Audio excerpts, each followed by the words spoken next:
Hey everyone, so it's the Unlikely Prepper here, and it is Sunday, March 3rd, and I just wanted to show, before I start doing all my other videos, what's currently left. As you can see here, this is from the original snowstorm. That's what's left, and then we have some over here. Not much. There's Gizmo. Come on, Giz. And just walk you along here. This whole area had been completely filled with snow. We've got like a little bit over there and stuff. Garden's finally not filled with snow. And I will probably start trying to get to the compost in the next couple of weeks to start filling this bad boy up. As you remember from one of my previous videos, I have garlic planted right in here, and I have a bad feeling that it is not coming up. The more I inspected some of those cloves, the more I feel like that vendor gave me some bad garlic. They gave me old garlic that had gone bad. So we'll see what happens. I won't till this area too much. I'm concentrating more on this side than anything else. So you can get an idea. I mean, I've mentioned in my videos before, if you hear clinking, I apologize. It's a little poop bag on her leash clinking against. Right in here, all this section, what I'm going to be doing is a V-shaped trellis. I haven't figured out how tall I want it to be yet, but Gizmo was giving me a run for my money today. Alright. So, right in this area, it's going to be a V-shaped trellis that I'm going to put the beans on. I'm going to do green beans. I'm thinking I might do the trellis about 4 to 5 feet high, because I've heard that they're very good growers. And then underneath that V area, all along here, is where I'm going to end up putting the lettuce and spinach. Gizmo, out of the garden. And because I feel like my lettuce came up good last year, but it was getting just cooked in the sun. Because I actually had them, if you remember I don't know if I had them in my video, but I had the two of them sitting right here in bins. I found some bins that, I think I got them at like a Christmas tree shop. And I went ahead and I just planted them in there, and they were actually high enough up. I'll let you watch Gizmo be psychotic. They were high enough up that I think that the bunnies didn't even notice that they were there. So hopefully I can replicate that, or I'll probably have to put a small little fence up around.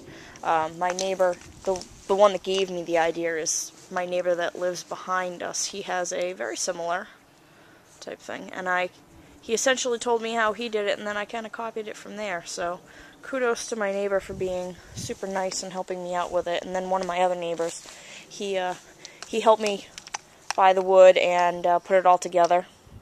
I actually did most of the putting together of it. All that's me. All those little screws, I screwed it all in, but I needed his truck to help get the wood here and everything. So I have, and if you're thinking that's something weird, my mother gets a weekly collection of coffee grounds, and then she just sort of dumps them all out here. So I have to go through the papers and check them all out. But that's all coffee grounds that's going to get filled in. Coffee grounds is amazingly good for the soil, so I let her do that, even though I would prefer that the papers weren't in there, but beggars can't be choosers, so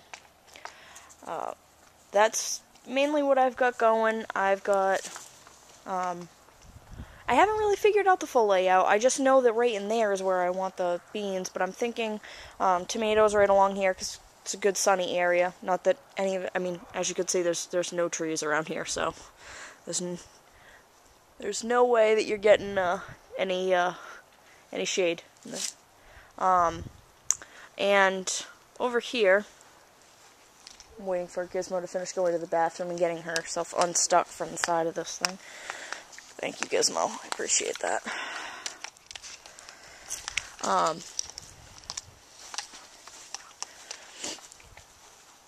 last year, I went ahead and just asked all my friends on Facebook if any of them had some empty containers, and I was expecting them to be small.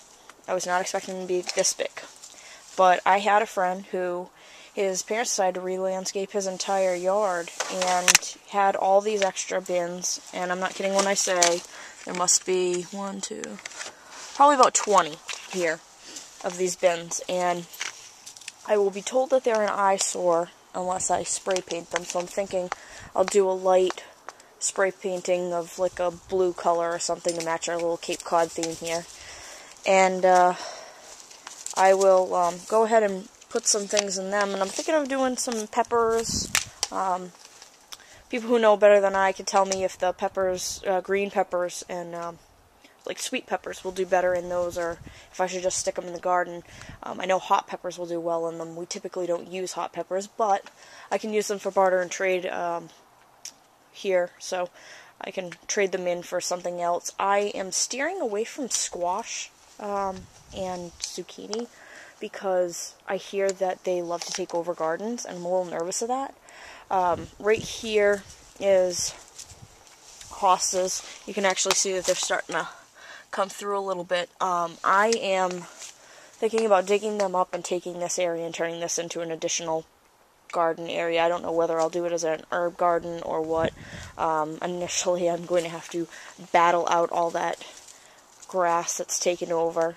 I had gotten rid of it too, and it came back. So I will probably try to pull all those hostas out and either rehome them or chuck them or find another part of the yard to put them in because they're taking over. And maybe I'll make this an herb section, or I don't know. Tell me what you think I should put in here. It's right next to the deck. Right here this is all concrete slab for the decking area, and some of the concrete extends out under here, and a lot of rocks are right there, because every time we find a rock in the yard, we have nowhere to put it, so we just chuck it under there. So we still have some snow left, but hardly any, and it actually took that long. So that was February 8th and 9th that happened. So I will end it here. Unlikely Prepper out.